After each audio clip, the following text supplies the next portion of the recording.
Senator Cory Booker unloads on a top Trump official in a fiery Senate hearing accusing him of cruelty, dishonesty, and national security negligence after mass staff firings devastated U.S. diplomatic operations around the world. In an emotional and powerful moment, Booker highlights the human cost of reckless budget cuts, a veteran stranded overseas, a pregnant couple both fired, and critical experts in Ukraine and Russia.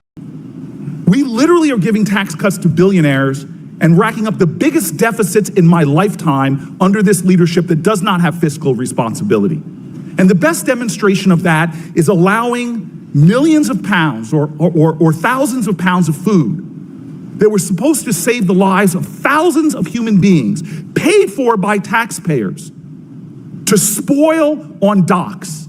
How is that in any way human decency? How is that in any way showing what we stand for as a country, that we would rather watch food spoil on the docks, taxpayer money absolutely wasted, while children around this world are dying because of your inaction and that of your agency? Sir, you have not been truthful. You are showing a lack of decency to people who've given decades of service, veterans. You've upended families. This is not the way we operate. It is not the decency that they deserve. And I will stand up and fight you in every way to make sure that the people you have hurt get from this country what they deserve: respect and honor. Thank you. Senator, from this country what they deserve: and tell us what you think in the comments. Don't forget to like and subscribe. Senator, I cannot tell you how frustrated I am listening to the answers that you've given here that to me are utterly unacceptable. You know that there's a number of us who have served in executive positions. We have governors, county executive, as Coons has said. I ran a city during a recession, cut 25% from my workforce overall. I know what it means to do a RIF right, but this has been chaos. It has been cruelty. And your answers, frankly, have just lacked decency, as if you don't care about a lot of the employees whose lives have been destroyed after years, if not decades, of service. Now, I want to be very specific. Clearly, you're not standing up for people who've dedicated their lives to this country, but I'm going to stand up for them. And so let's talk about some of these people in real life and what you've done. A technical security specialist who just moved all of his belongings to Pakistan. He was fired as he was heading there to ensure our embassies in the region were safe. Hours after the movers left his home, he was fired, leaving a massive security gap of this administration's making. On Friday, you fired rapid response counselor officers who deployed to provide emergency services for Americans overseas.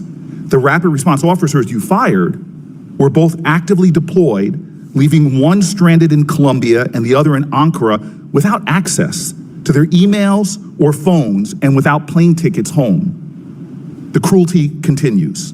One of the officers was a veteran with 24 years of federal service who had helped Americans during the Afghanistan withdrawal and the Sudan evacuation, that deserve better from you and the United States government for their service.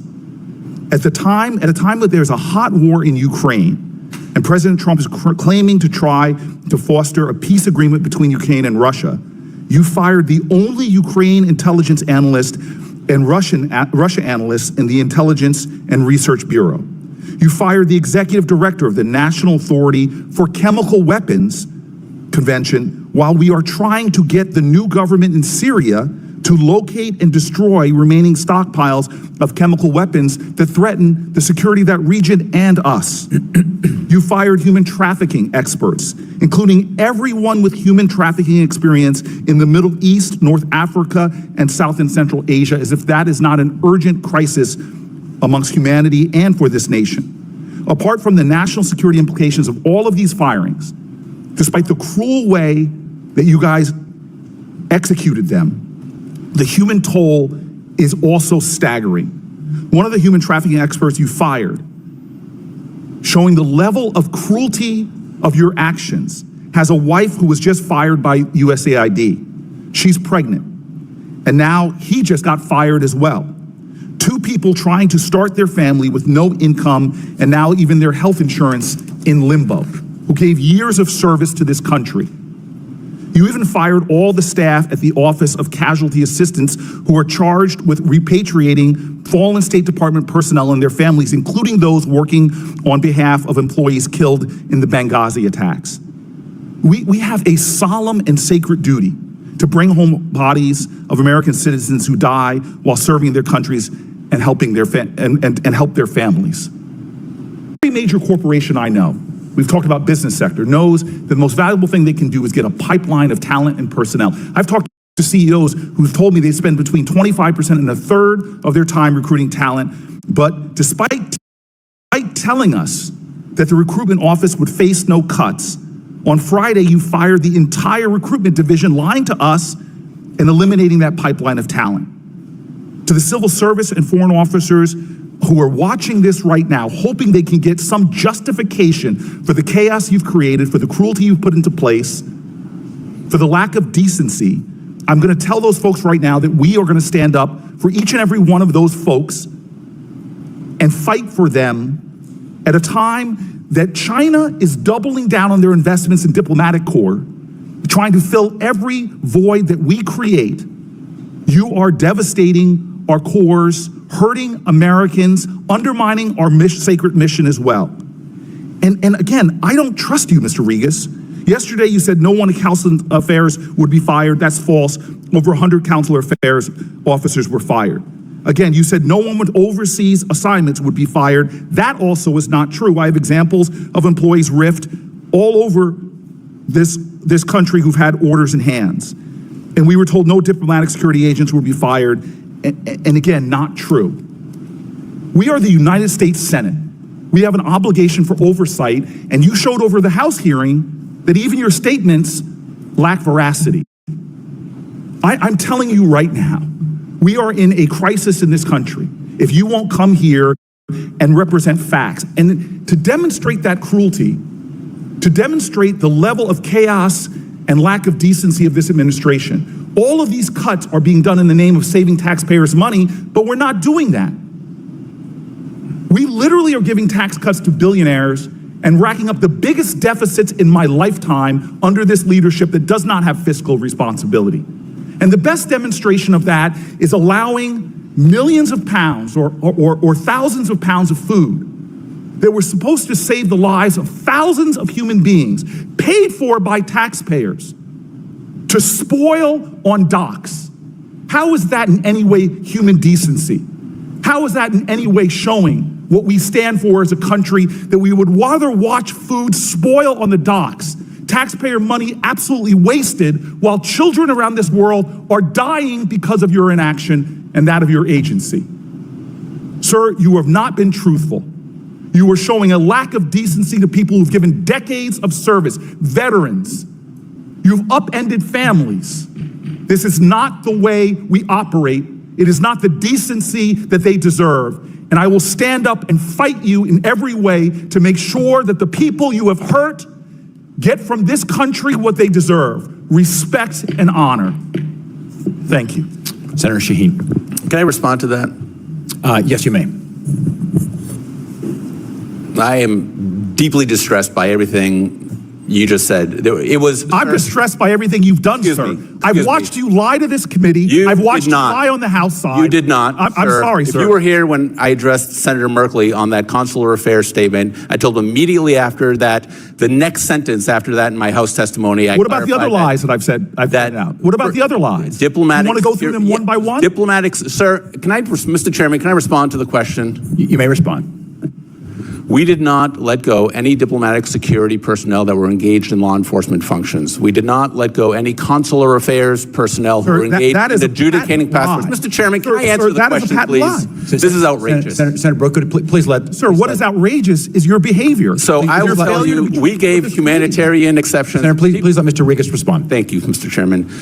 We let individuals who are riffed, by the way, they're still on payroll, they're still getting pay and benefits, civil servants for the next 60 days, foreign service officers for the next 120 days, and then the other individuals who had requested compassionate exceptions because of medical or family issues were granted. And I can tell you that is in stark contrast to what I experienced when I was the acting director of the Office of Personnel Management at the end of the first Trump administration, when we requested of the incoming Biden administration that appointees who were pregnant, who had babies, some in the NICU, we said, could they please, because they were legally entitled to have family and medical leave for 12 weeks, sir. Is to blame Biden. Weeks. I've heard this time and time again. Have Is not. to blame You've Biden. never heard this before, sir, because it's never been you are trying to you're trying to delay. I would like you're trying to deny, and you're trying to denigrate this committee by not telling the truth, sir. I want to enter the record, literally an impeachment of what he just said. May I enter into the record this document demonstrating that he did indeed fire people who were in charge of doing technical work for the security of our people overseas. You lied to this committee. I did not, and sir. I'd like to enter this into the record. Okay, just a minute. Senator Booker, you are allowed to enter on the record. Thank you very much. So if we could, Mr. Regas, please respond, and then we're going to move on. I pointed out 4 factual errors where you lied to this committee. I'm happy to listen to you go through each one. As I've said Senator repeatedly Booker, in this thank committee, sir. you. I just want to allow Mr. Regas to respond, and then Senator Shaheen then has a couple more Thank questions. you. We'll wrap So, up. as I've said repeatedly during this committee, and maybe you weren't here to hear that testimony, obviously people were let go from their jobs. It's a reduction in force. We had 13 people who were let go. That does not mean the function that they performed was necessarily eliminated. These functions that we wanted to move forward were carried on either in a combined bureau or in another office where those redundant functions were carried out. We said diplomatic security that was conducting law enforcement, there were no reductions in that law enforcement function. Consular affairs folks who were adjudicating passports, who were doing the customer service work that we want to see continue, were not reduced or eliminated.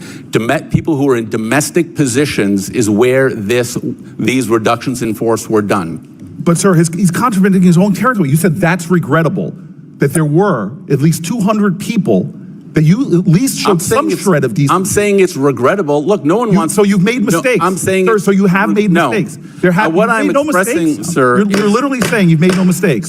Senator Booker, thank you. I want to, Mr. Regas, clearly this is going to go back and forth. Right. Here. So I'd like you to maybe to respond maybe in 30 seconds, and we'll have Senator Shaheen. I think you should respond to questions for the record, sir. Thank you. I'm happy to he's respond speaking on the questions. record. Look, no one wants to lay someone off. I don't think we take any joy in laying people off or any kind of reduction in force, but we have to do what's best for the mission. We have to do what's best for the organization.